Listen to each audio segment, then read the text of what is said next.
A creche João Paulo II nasceu do desejo de cuidar das crianças, das famílias e da comunidade onde está inserida.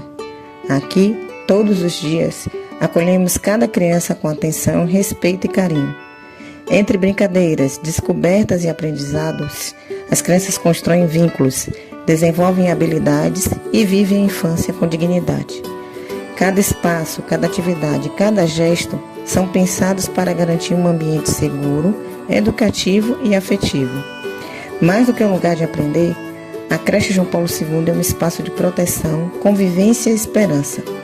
Essa é a história que construímos todos os dias, junto com as crianças e as suas famílias.